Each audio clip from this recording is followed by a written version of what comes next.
Good evening and welcome to this episode of In Focus on Whitewater Community Television's WCTV Channel 11. I'm Eric Marsh, Executive Director of Whitewater Community Television. Very glad you're able to join us for what hopefully will be some interesting conversation. We're going to go through and speak to three different people. In our final segment, we'll talk with Harmony Glenn, who's a leadership team member, one of those, for Indy Feminists, a group in Indianapolis. We'll be talking about some of the bills that they are looking at as the state legislature continues to go through their session. Obviously, the big news that they've been working on is there could be Sunday beer sales. Okay, when they get done with that, then they'll get into some things that actually affect our lives, and we'll find out what that group in Indianapolis is looking at. We'll also talk to Jenie Lahmann, who is the Public Relations Coordinator for Morrison-Reeves Library. A lot of things going on at the library. They've been doing a ton of renovation. Meltdown is coming up next week. They've been involved in that. Friends of Morrison-Reeves Library having their annual book sale. They're across from Jack Elstro Plaza. How has that changed what the library does? Yada, yada, yada. We'll get into all of that. But first, we're going to start with a gentleman who I met about 14 months ago. Has it been that long? It has been. By the way, Harmony Glenn, I heard you've got a great father. I have no idea who he is. I heard he's a good guy, good dude. I've heard that, but I don't believe it. You know, it is. It's amazing. You talked about the 14 months. So my very first experience here was a weekend. I was a guest with you, and little did I know that day that I would meet soon to be one of my best friends, which has been great over the last 14, 15 months. It was a strange meeting. Yeah. We met half hour. Right. Before we came in here, sat down and did a couple of hours of live television together. You know, so that was good. One thing that's really interesting that strikes me about that night, and I don't know if you'll remember this, and I thought, man, I need to get to know this guy because you were right spot on. We talked about the elections that night, and at that point, Senator Young won convincingly over Evan Bayh, and Governor Holcomb won convincingly over Greg, and you were the first one to tell me, don't be surprised by this Hillary Clinton lead over Donald Trump. We could see some shift that night. And little did we know, the next day we woke up in the morning and he was president. But you were one of the first to tell me, and I thought, that guy's crazy. Clinton's got a double-digit lead, you know. But then woke up the next day. A lot of people tell me I'm crazy. I said, that Marsh is on the money. I got to get to know that guy, man. But you were one of the first to really think about that. It was amazing. I appreciate that. Yeah. It's been great, and I appreciate the fact that you've been willing to take your experience, step in here, and really give me some time off, kind of hosting this particular program. It's been great. It's been a little bit different. I know you did a program for 10 years when you were in South Bend. Yeah. Most of the time it was recorded. Yeah, absolutely. How was it stepping into live television? I had another chance to have a finer appreciation of you. Believe me. But you do a great job with it. You know, it's programs like this and what you're doing for the community, I hope that people understand and realize what a true value that is to our community. To have this voice. And I think, I think communities like our size need a station and need programs like what you're doing. It's so vital to get information. You're talking about some of the House bills.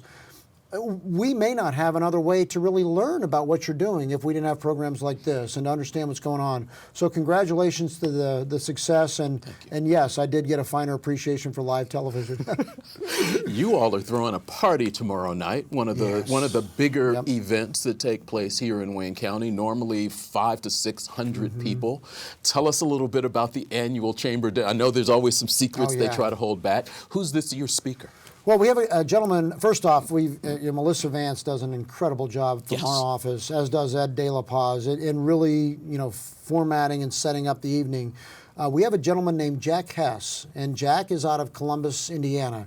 And if you remember, Columbus went through that transformation. They were dead and buried. That city was dead and buried. I mean, you had some manufacturing there, but the education piece wasn't what it was.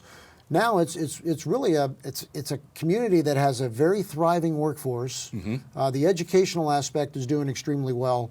So he's going to come in and he runs an organization now out of Indiana that works with cities to help them build coalition, helping them combine education, workforce, the private sector, and the public sector all come together so you're rowing in the same direction and creating a workforce that's built for the 21st century. So he's going to talk about kind of the Columbus model, and then also talk about how communities our size are looking at this situation and this initiative, and I think it's important. Well, that's something that you've seen, and obviously from the business side Sure. of things, there's been a lot of cooperation, particularly between local Richmond government and Wayne County government in the last year, the EDC being a part of that, Blue Buffalo being one of those, Exactly. the Gar-Jackson Road being extended, the bringing down, or at least beginning to work on Right. the bringing down of the former Reed Yeah, Health right. Center. We've got the education piece here. How important is that model as you see this area continuing to be able to grow? Yeah, that's a great question and a great point you brought up. Now, what's interesting is I just heard today the announcement that Indiana is one of the finalists for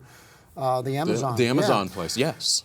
25,000 jobs is what that's going to bring. And I'm thinking, let's say we had a big announcement here, something like that. Where would we? Let's say it's 1,000 jobs, even 5 to 750. Where is our next wave of workforce going to come from? So that critical piece, as you just talked about, bringing all those entities together, is going to be huge for the next wave of growth, which I think Wayne County's primed for. But we do have to work on that workforce development issue. So I think you're spot on, and having all of those entities work together to try and develop a workforce that, if we're going to sell this area and EDC is going to sell this area, we need to have available people, and I think that's the key. As you made the decision to come here, Sure. What were some of the things you looked at and some of the things that made you say, okay, I'm going to leave South Bend, which a lot of people would never leave South Right, Bend, yeah. but leave South Bend to come here? By the way, a lot of people are looking to leave January and February from South Bend. I mean, there's a lot of snow. So, but what's interesting, when I decided to make the move here, which I thought, you had Earlham College, and then you had IU East, Purdue, the Ivy Tech campus there, Bethany Seminary. We had all those education institutions. And I'm really big. I think that education piece is really, it really can transform a region. And that really is, I think, as we looked at the chamber, what we were going to prioritize for 2018. How do we better engage those educational entities, and how do we sell this community as a knowledge-based community? And I think that's what's going to drive the next wave of growth. So when I looked and I said, wow, they've got an IU campus, they've got a Purdue campus, they've got a pretty robust Ivy Tech, and they have Earlham College, which I thought was kind of that cool liberal arts.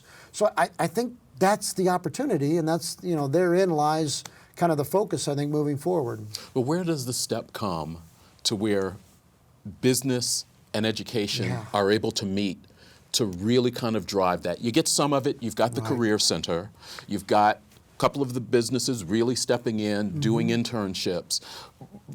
But you still have that pushback from people who say, everybody's saying 4 year, 4 year, 4 year. I don't know that everybody's saying 4 year, but I think everybody's saying you need something else. How do we convince the community that something else after high school is really needed for the jobs that we want to have come in here? That's a great point, and another great opportunity. And I think people are realizing that now more than ever. And I think, Indiana, I think it was last year, either in Forbes magazine or Fortune, one of those magazines, had them listed as one of the top 5 technology centers in the United States. And you would never, ever think that, right? Indiana, I mean, normally it's coastline in. Right. But Indiana has been now recognized as one of the top technology centers in the U.S. So I think that message is starting to resonate outside of the donut and outside of Indianapolis. And I think we've got to get on that, like you said. We've got, even if you're not a 4-year degree individual, the 2-year degrees, the professional certifications, all those things are going to be critical. I think the community now is realizing that. And by the way, you mentioned South Bend. When I got to South Bend in 1999, it was Notre Dame on one side, business community and others on the other side, and the two didn't meet. When I left, we started looking at, South Bend was now being considered, if you look at a lot of publications, it's being considered a college town now. It was, when I got there, it was a town that had a college in it. And I think now that's the difference, is when education decides they really want to connect with business, and business says, okay, we need to make this work, I think that's where you see the growth. And that's, to your point, I think that's where you start to see the business buy-in, understanding degrees, certifications, technology, all of those things. How important was it this summer as the Chamber made a concerted effort to really make sure that everybody who lived in Wayne County tried to get out to all of the areas in Wayne County, that Wayne County weekend idea? How did that come about? And did you see some growth in how people interacted between the communities? Towards the end. No question. Got off slow. Got off to a slow start. I mean, we didn't get the momentum we thought we were going to get initially. Towards the end of the summer, the more that it was publicized, the more that we promoted, the more that entities like yourself and our radio stations covered it and got active in it, I think that's when we really took off. We decided as a board and as a staff, if we're truly the Wayne County area Chamber of Commerce, we need to get out into Wayne County. We really hadn't, and I'll be honest, I didn't either. Most of the stuff that I was doing was all Richmond based. That's where I bought my house. That's where, you know, the chamber's located. I was focused on Richmond. So I said, we really need to get out into some of these other communities. Started having after-hour events in different parts. We had one in Cambridge City. We had one in Hagerstown. We're going to, I think, look in Centerville this year. So I think, you know, getting out into the county was so critical for us to try and grow that presence. And I think as some of the things you're going to talk about maybe down the road, food and beverage tax and those kind of things, maybe, it's going to be instrumental to have the county to come alongside. And I think it's important.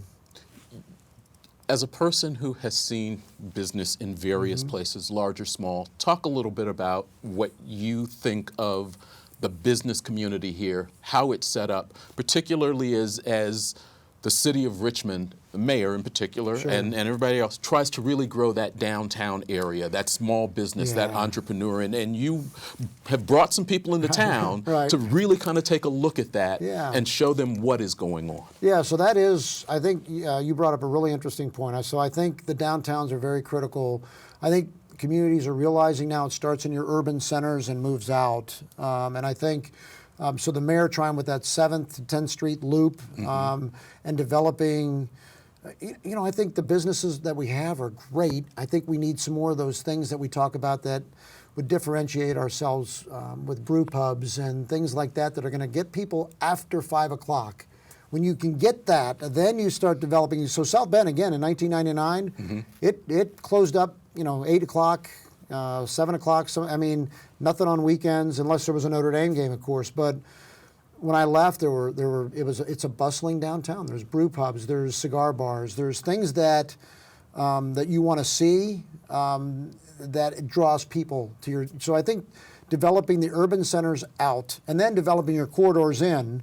Very critical, right? You don't want to come into abandoned homes and things like that. Right. So cleaning up the corridors into the downtown, then having things for people to do in your downtown is very important.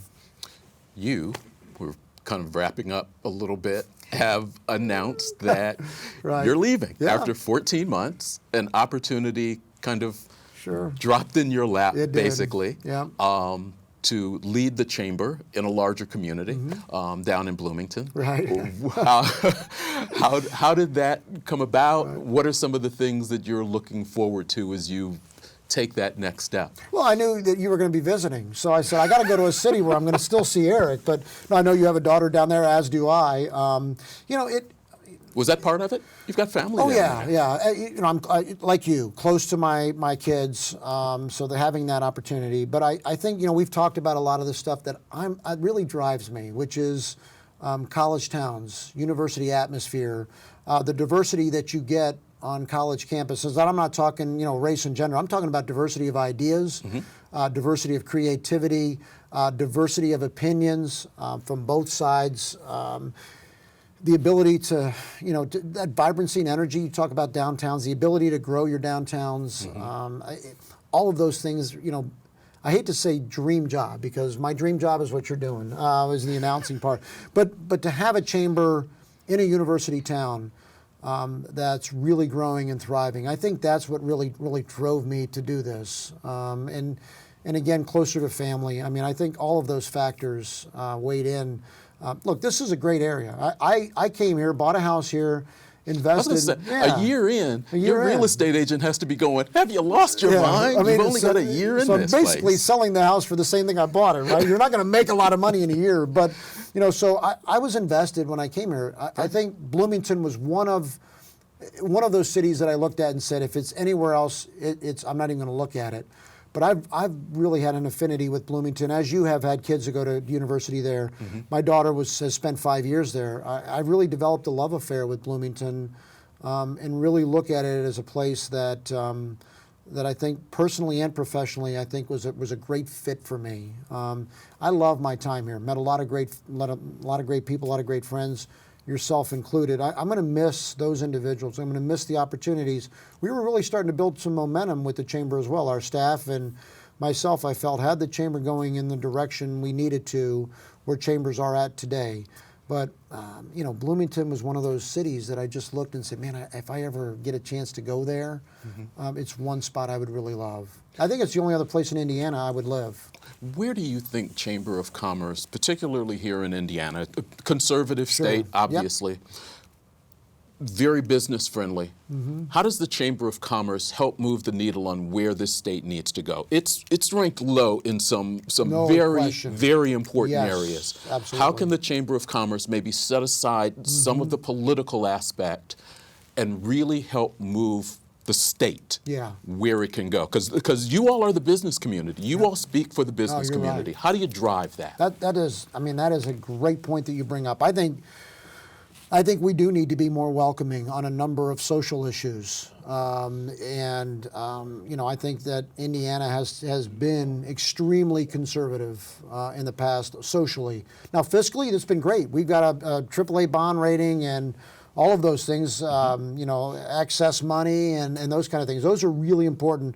But we've got to be a welcoming state to everyone. And I'm not sure that Indiana at this point has taken a lot of those steps to look at that. I think we're getting better, and I think that's certainly an area of opportunity. And I think you touched on the K-12 piece. I think that's a critical point that Indiana continues to need to focus on and improve upon. Okay. Yeah. They're talking in my ear and saying, unfortunately, I have to let you go. That's great. Hey, listen, thank you for everything. I appreciate you. You're a great friend. You do a great job with this program. Your staff's amazing, and I'll be watching you closely, and I know you're going to visit me when you come to Bloomington, so it's going to be great. I definitely will. Yep, thank you, sir. Thanks a lot. Appreciate it.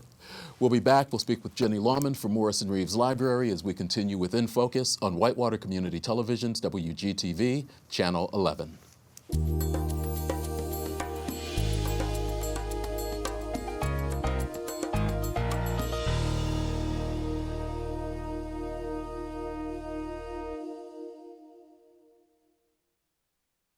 Hello, I'm Jenie Lahmann from Morrisson-Reeves Library. I invite you to come into the library and be inspired.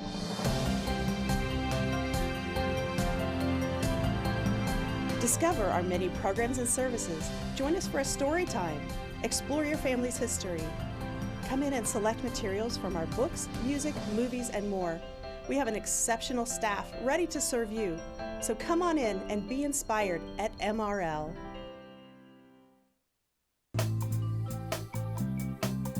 Hi, I'm Tim Scales, the Director of the Center for Entrepreneurship and the host of In Your Business, a television show where we talk to entrepreneurs. We learn about their business, how they started their business, where their business is today, and all the different things that go on with business. On our next episode, we will visit with Melinda Wilson, a local entrepreneur. And it does it in different fashions, but it's touching lives in one way or another. Watch In Your Business on Tuesday nights at 9:30 p.m. on WETV, Channel 20. Hi, I'm Sherry Harlan, program host for Read Beside You.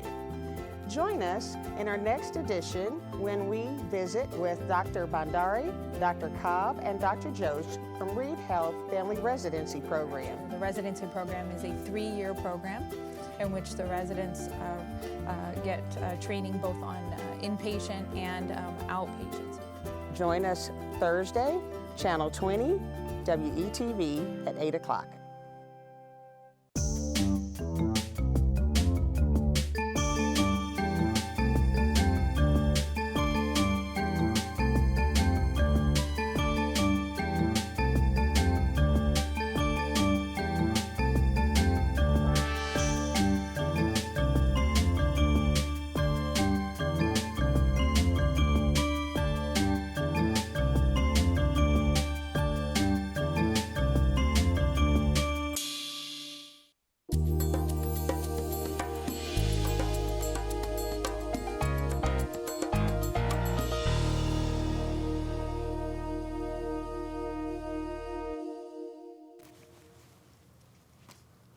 Welcome back to In Focus on Whitewater Community Television's WGTV Channel 11. I'm Eric Marsh, Executive Director of WCTV. Glad you're able to join us for this episode of In Focus as we just have some random conversations that I think need to be had. Beauty of being the host, you just kind of get to decide.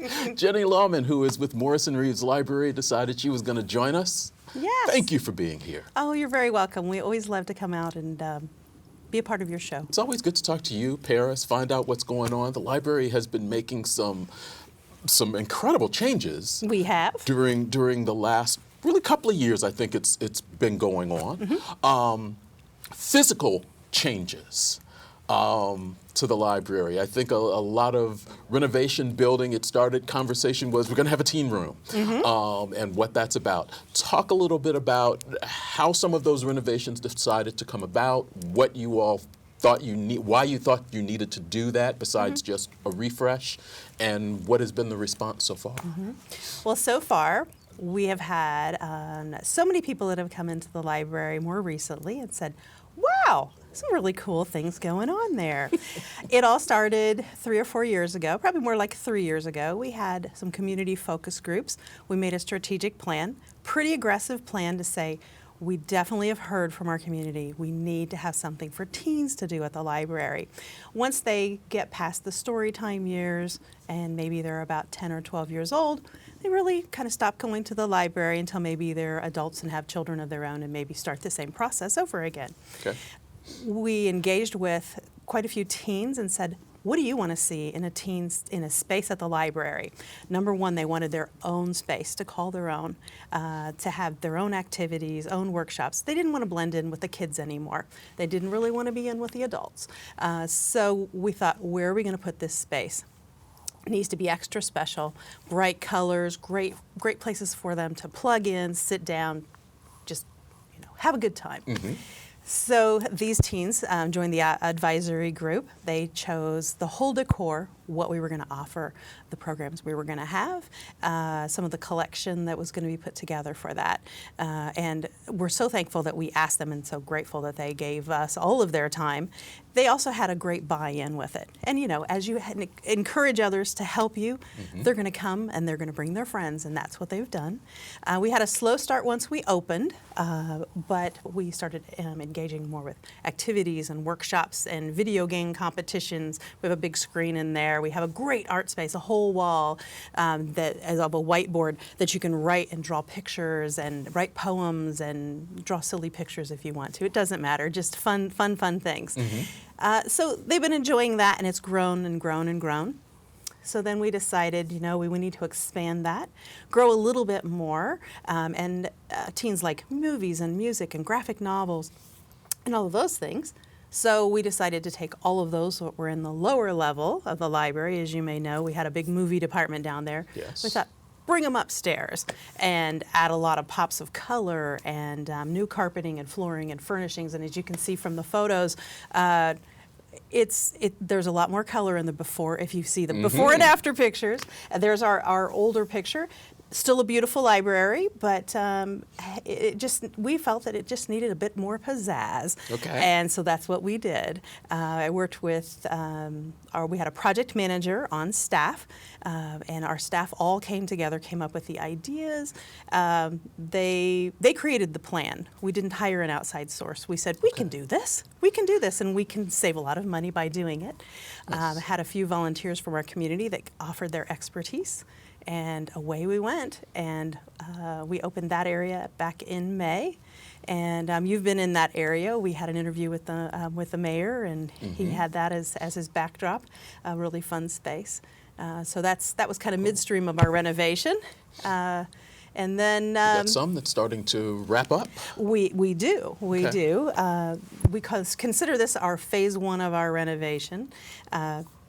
We also took all of our research and information services and all of our local history. We put those into the lower level of the library where the movies used to be, renovated that entire space, blended in all of the antique furniture as well as an urban flair, as you can see.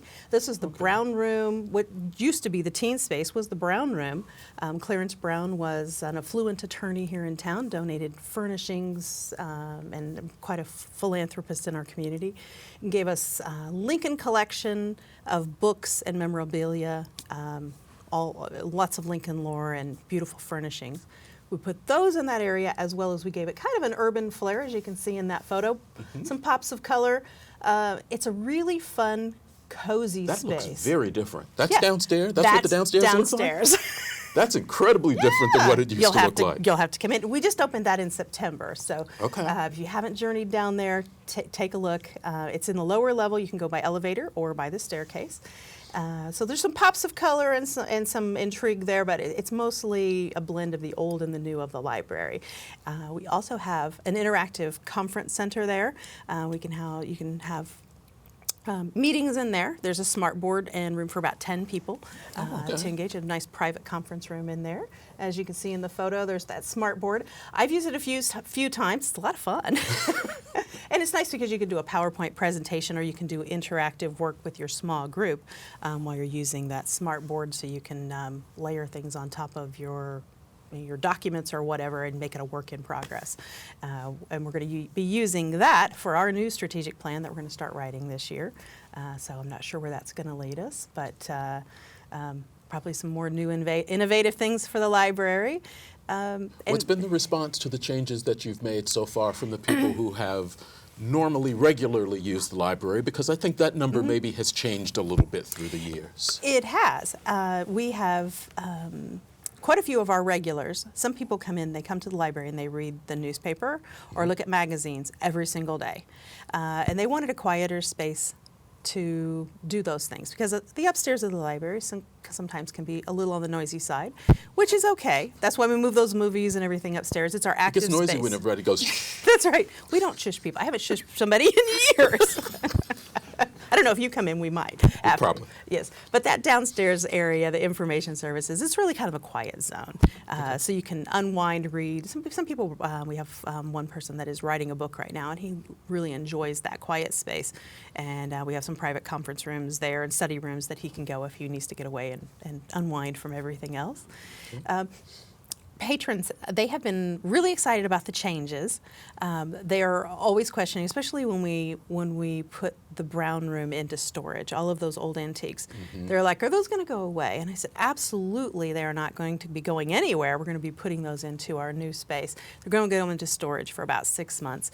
And now those things, they're not locked behind a glass door. They're usable in those spaces. If you want to sit on a chair that was built in 1825 and read your book while you're sitting there and looking at beautiful art in that area, go for it, because then nothing is behind locked doors anymore. Nice. Speaking of art, you all have been housing some of the art as the Richmond Art Museum has been renovated, correct? Yes, and we don't want to give any of those pieces back to the Art Museum. They're beautiful on our walls. I think you're going to have a problem with Sean. Yes, Sean has already let me know that they're going to be coming back. Their renovation is just about finished. Yes. And they have about 50 pieces of artwork. There's modern art, there's artistic pieces, big giant pottery vessels, you name it. I think we have it at the library. They're gorgeous. As you can see in the picture, these are 2 pieces that are they're very large, and they're created by local artists, and they are all over the library, and it just gives such beautiful pizzazz to the library. And what a fun way to partner with the Art Museum. While they're closed down, people can enjoy that beautiful art. So come to the library and quite a few other community places that they put those pieces out into the community so that we can all enjoy that. I saw a sneak peek from Sean on a few of the pictures of the renovation. He had a few snapshots on his phone, and oh my goodness, it's just beautiful. I can't wait to see it. I can't wait to see it. Next week is Meltdown. Coming into town. That is always a big week for a lot of people. It is. But with you all being across from the main venue now, has what you all do grown? You've always done or have done for the last few years, Meet a Carver, where the kids are able to come to the library, see something carved out. I assume that's still going on? It is. On Tuesday afternoon, 3:30 in the afternoon, Andrew the Giant is coming over to carve. He comes every year. The kids love him. He loves it too. Yeah. It is up close and personal. He brings a block of ice, puts it in our historic courtyard that's just right off of our lower level near the entrance. And there's a big group of kids. A lot of times we'll have a bus from the Boys and Girls Club come and quite a few kids come in. We have a hot cocoa bar, so the kids get to get to warm up a little bit. And they hop out there and we're talking really close. He's really, really close. I'm like, okay, kids, scoot back a little. That's right. And he creates something right before their eyes, and they ask questions, and they're so excited. And then they all have a big photo op afterwards with him. It's a ton of fun. Nice. And then on Thursday, we're going to have the Chili for Charity. And that is with 10 nonprofits in our community, where you have, just for a very nominal fee at the door, you can come in and sample all the chili that you want. Each organization brings their own secret recipe of chili, and then they have a celebrity chef that's serving that up. I hear that the Richmond Alumni Association is going to have Vegas Ferguson. He's going to be serving their chili, okay. and a few other local celebs are going to be there. And all of the nonprofits are vying for the most popular vote and also the judge's favorite. There are some prizes awarded for that. It's really fun evening, very nominal fee, and a great way to get to know some of the other nonprofits. Then you can go across the street, see the beautiful ice carvings that are in that Elstro Plaza. Mm-hmm. That'll be an interactive work zone for the entire week, I'm sure. How has Elstro Plaza being across from the library changed how you all think about what you can do and how you can present it? It has given us a beautiful outdoor space to have story times, family events. Back in July, we hosted the Book Domino Topple, where we set up 2,500 books around the whole campus of that Elstro Plaza, invited families to come and just spend the afternoon with us with live music and some really fun programs. And then one lucky young man was the one that got to tip the first book in these oh my goodness, it was incredible. He had so much fun, and so many families came out, and then we had a book sale after that, and sold all the books that were toppled. Helped us to not have to cart all of those back across the street. That's right. Nice. But it's really expanded what we do. They also have on Tuesdays and Saturdays, they have the farmers market. And sometimes we set up a booth there to talk about the library or to do some, like face painting or whatever. But then people come across the street to the library after they've, done their thing at the Elstro Plaza. Mm-hmm. And there's just hundreds of people that turn out for that farmers market, especially on Saturday. It is a huge, huge hit. They have food vendors there as well now. Mm-hmm. Food vendors, music, it's really just a good time there. Oh, it is, yes. But we've really, we've worked in partnership with the Parks Department, and they've been ever so gracious to say, anytime you need that, as long as it's not booked for an event, let's work together and get everything on the calendar. And they help us advertise, and they're always just wonderful to work with. Cool. Yeah. Who are the Friends of Morrison-Reeves Library? How do you get to be one of those? Everybody can be a friend. You all have a lot of friends. That's right. You can all come to the library. They are a group that was started about 22 to 23 years ago by local people that just love the library. They wanted to find an avenue that they could do fundraising for the library, volunteer at the library, and just let the whole world or our whole community know about Morrison-Reeves Library and all the great things we have to offer. It was started by just a handful of local individuals. They started selling memberships. Once you get on that membership list, you get on all the mailing lists. They started having book sales, and then the funds from the book sales, and it's all donated materials from our community. People drop off all of their gently used items, and we sell those at our book sales. And then those monies are used to sponsor all of our programs and events at the library. Nice. Our friends, and they volunteer at the library. They work We have groups that come in once a week, and they sort all those books that come in throughout the year.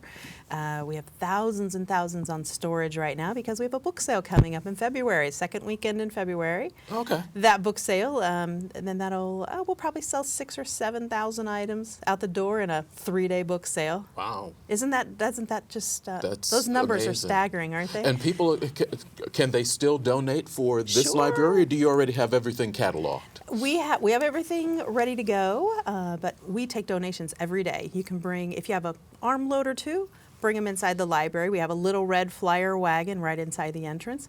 Drop those gently used items in there. If you have a bigger donation, give me a call, or you can ring the doorbell. We have a receiving dock. You can drop those off there. Our staff will help you take them out of your trunk. You're saying items, yes. not just books. Items, I always try and say items. Books are our biggest seller. Okay. We also have games and toys, magazines, DVDs, videos, CDs, you name it. I think we pretty much sell those things. And we don't want clothing and furniture, things Right. like that. But anything that you would normally check out from the library, then donate that to the library for the book sale. Clean out your closet, and we would love to take your donations. We can even give you a tax deductible statement if you'd like to do that as a donation. Is it harder to engage people in the library these days? They've got so much on their phones, on their tablets. They do. I have a lot on my phone too. When I travel, I download books and put them on my e-reader. But a lot of times I still like to check out a book, read a book, just like the old-fashioned way, I guess. But I think so many people ask me the question, like, why would I ever go to the library? And I always say, I love the library. It's a lifelong learning experience. Come in, enjoy experience where you're doing some of those renovations. Things are looking a little bit different when you come in the front door. Everything's free at the library. And free sometimes is an undervalued word. But I'm telling you, anything in the library, mostly all new materials are very gently used. They've been checked out, a handful of times. Mm-hmm. People take really good care of their library books and their movies and audio books, anything like that. Come in and explore those, or ask our friendly staff. They're highly knowledgeable. You can Google anything, but talk to a librarian, and they are I call them the super Google superheroes. Really, they know, they can research things. I can Google something, but I'm going to come up with 15 resources. I'm like, which ones of these are really valuable or are valid? And they can help you sift through those or help you do your research. You can book a librarian session if you want. If you want just a one-on-one session with a librarian to learn about technology or family research or really any questions you might have, just book a 30 or 60-minute session, and it's amazing what you'll learn. Amazing. Mm-hmm. What time is the library open? We are open Monday through Saturday, starting at 9:30 in the morning, and we close at various times throughout the week. But most weekdays we're open until 8. Okay. If I don't have a library card, how difficult is it to get one? Now I hope you do have a library card. Somewhere, but I haven't been in for a while. Right. So dust it off. Come on in. Okay. You can get one as simply as if you live in Wayne Township. We are tax supported, so if you live in Wayne Township. Bring in a valid ID with your current address. If you don't have your current address on that ID, just bring a couple of pieces of official mail, such as your electric bill or what have you. Mm-hmm. Stop at the front desk. We'll get you signed up. You can go out the door after you've selected your 30 or 40 free items. Your arms will be very tired. You can walk out the door. It's amazing. You can come in, get your library card, and check things out instantly. Nice. You can also download materials. If you're not into just the books and audiobooks and all of that we have on our shelves, come in, get your library card, a 4-digit PIN, and you can start downloading anything you want from our resources. Really? Movies? Yes. Everything? We have some movies, but most generally it is audiobooks. Okay. Or something you can put on your e-reader, just like you would buy on the big box stores, I guess, online. Okay. But we're free, remember? Free is free is very good. And when you download materials, you don't ever incur a library overdue fee. it just disappears out of your queue. Quite simple for you. Jenie Lahmann with Morrisson-Reeves Library, thanks for spending some time with us. Those renovations really look sharp. Well, we invite everyone to come in and take a look. We would love to see you. All right. Thanks for being here. Thank you. We're going to take a break, come back. We'll speak with Harmony Glenn from Indy Feminists, find out what that group is looking for from some of the legislation that's being talked about in Indianapolis as we continue with In Focus on Whitewater Community Television's WGTV, Channel 11.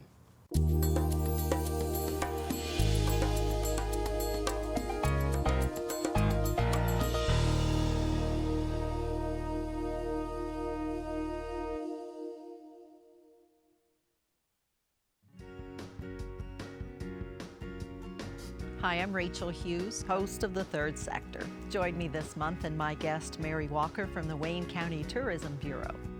All of these, a variety of these artists that actually recorded here. It's really fascinating to put that, that connection, because we don't think about that. The Third Sector airs Thursdays at 8:30 on WETV, Channel 20. 5, 4, 3, 2, 1, sunset!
And welcome back to In Focus on Whitewater Community Television's WGTV Channel 11. Eric Marsh, Executive Director of Whitewater Community Television, your host this evening, and thank you very much for being here with us. Didn't ask you a question at the top of the show that I normally do this time of year. Are you registered to vote? Whether you know or not, there are candidates in statewide offices, federal offices, even local offices signing up for a chance to be on the ballot either this spring or in the general election in the fall. So if you are not registered to vote, they're doing their work. You need to do yours. So get registered to vote. If there are any primary races, we'll have those candidates in. We'll invite them in, give you a chance to ask questions as we turn our In Focus into an In Focus Candidates Forum with our partners, the Wayne County Area Chamber of Commerce. Joining me now for our final segment, Harmony Glenn, leadership team member. Yes. Did I get it that time? You did. For a group called Indy Feminists, and even though she doesn't look anything like me, on the front side, I do have to say she is my daughter. So, thanks for being here. Thanks for having me. And you were in with us a couple of years ago, one of the times we did election night. Yeah, I was here for the night. Yes. Had a chance to come in, talked a little bit about the group. For those folks who didn't see that and who may not know what Indy Feminists is, tell us a little bit about the group, how it got started, what you all's main mission is. So Indy Feminists is a grassroots activist organization. We are made up all of volunteers, and it really is grassroots. We're not a 501c anything. We don't have any funders.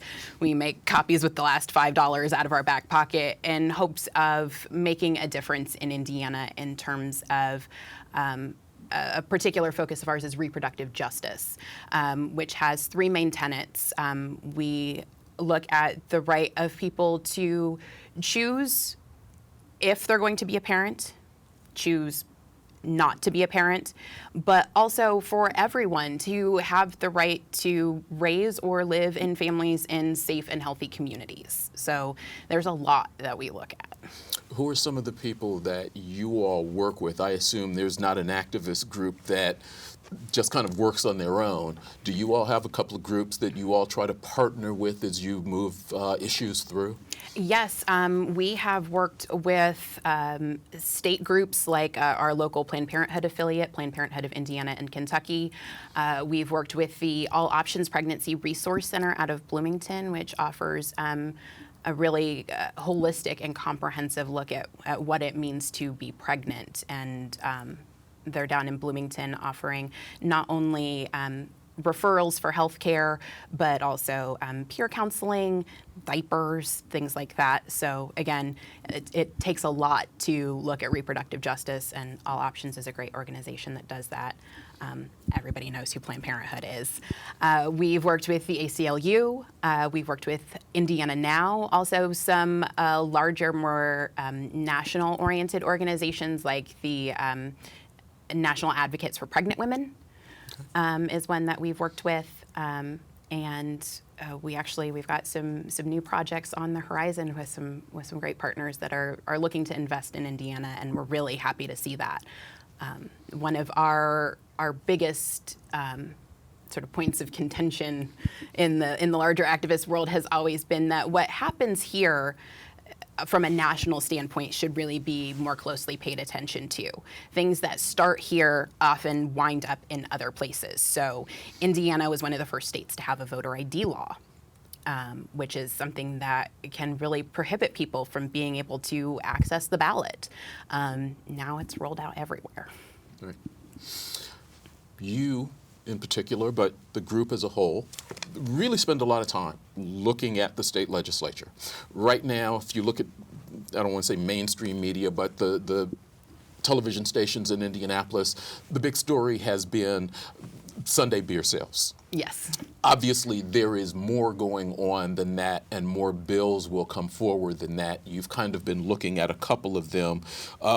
Before we get into the contentious side of things, let's talk about the good stuff. Let's go with a couple of bills that you have seen that your group would like to support, would like to see pushed through.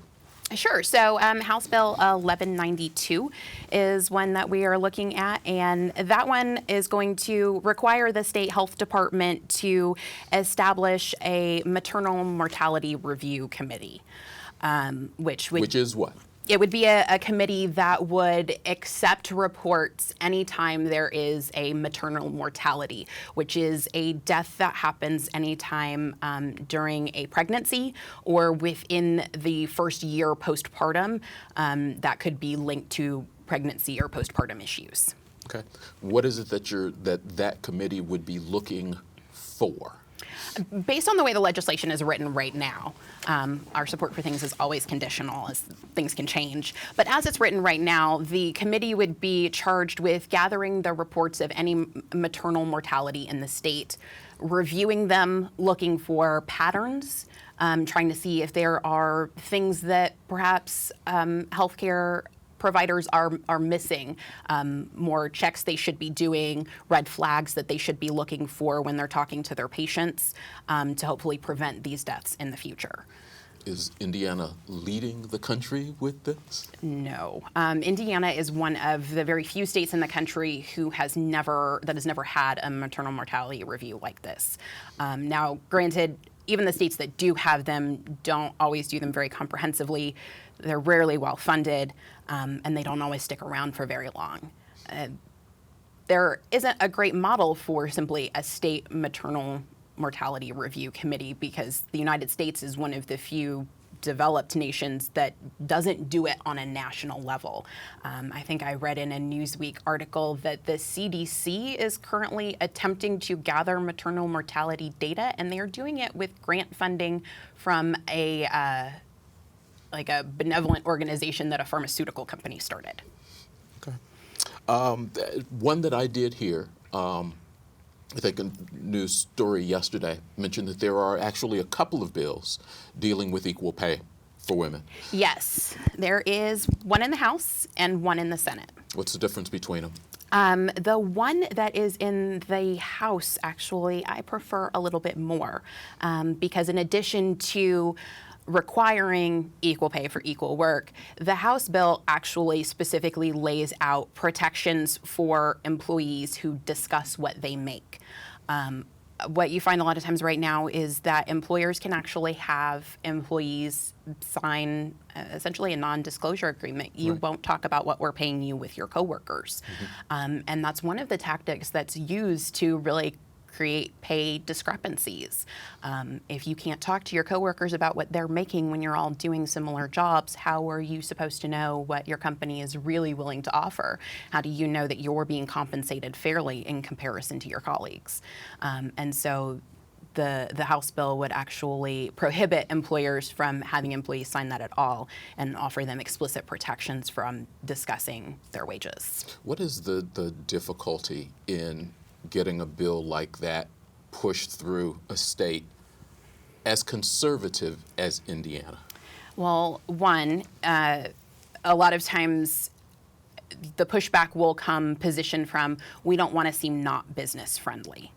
Well, we're not talent friendly if we can't recruit the best and they can't come here or stay here if they're already Hoosiers, knowing that they're going to be treated fairly in the workplace. And you can extend that to a whole host of other topics other than equal pay. Okay. What are some of the other things that are out there that you all would like to see move forward? And how realistic is it that some of these bills will actually see the light of day?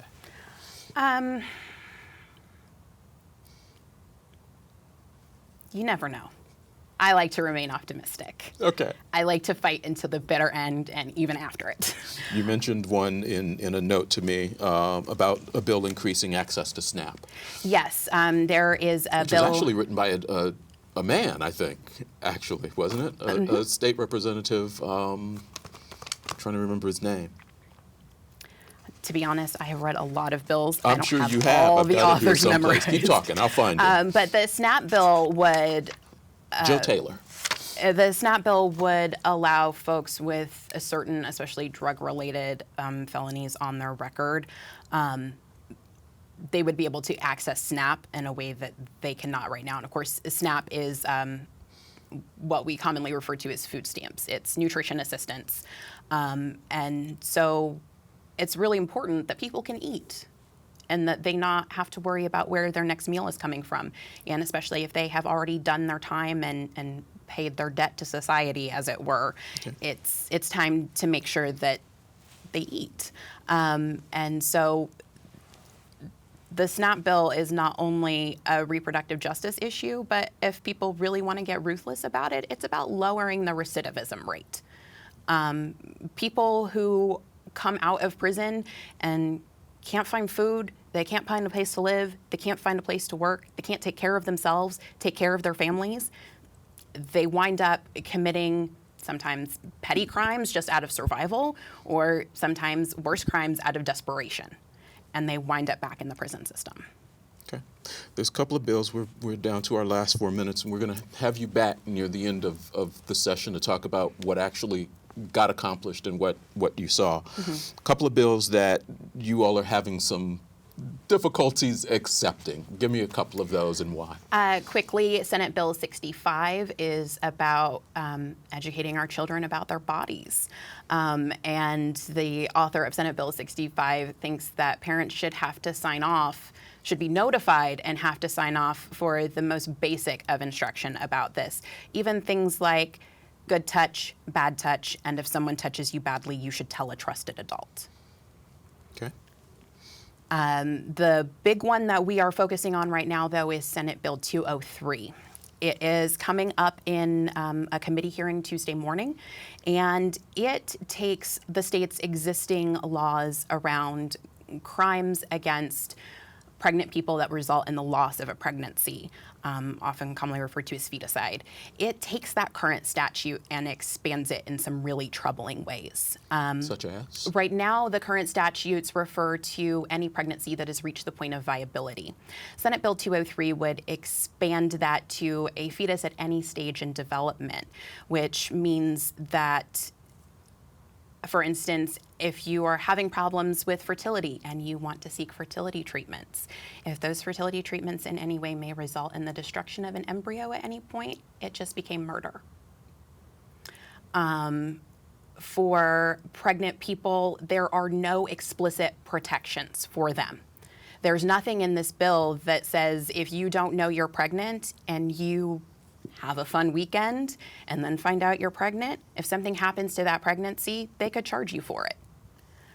The problem is miscarriages are really common. They're a lot more common than we talk about. And it's really difficult, especially early in the pregnancy, to determine what caused it. But this leaves Hoosiers scared, worried, afraid to confide in their doctor, which we talked earlier about maternal mortality. Part of the reason we need that review committee is because Indiana's maternal mortality rate is way beyond the national rate, just from the data we can gather. So is our infant mortality rate. We don't need to be discouraging pregnant Hoosiers from talking to their doctors or seeking prenatal care. We need to encourage them to go to the doctor and be healthy. The ACOG, the American College of Gynecologists, even they say that legislation that attempts to or could possibly criminalize pregnant people is not a good idea. They don't support it. Okay. We're within our last minute. If somebody's interested in finding out a little bit more about the organization and Feminists, how can they reach out to you all and at least just get some information, start a dialogue? Yes, we are on Facebook, facebook.com/IndyFems, INDYFEMS. We are Indy Feminists on Twitter. It's always INDY. And actually, they should really be checking out our Facebook page because we are about to launch our new membership group. So we are looking for new members from all over the state, specifically for Richmond and Wayne County people. I live here. I'm looking to do more here. So I need some partners. Okay. Harmony Glenn with Indy Feminists, thank you very much for spending some time with us. Looking forward to having some more information from you a little bit later in the session. Also, keep watching WCTV as we'll let you know when the IU East legislative forums are coming up. There'll be 2 of those, one in February, one in March. Thank you for watching this edition of In Focus. Thank you very much for watching. We'll be back next week at 6 p.m. Good night.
Hi, I'm Allison Zeidel, guest host for Access to the Arts.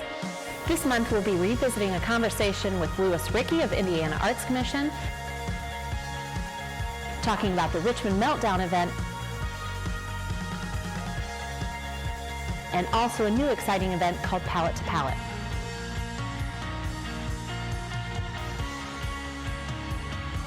Watch Access to the Arts on WETV Channel 20 on Thursdays at 9 p.m.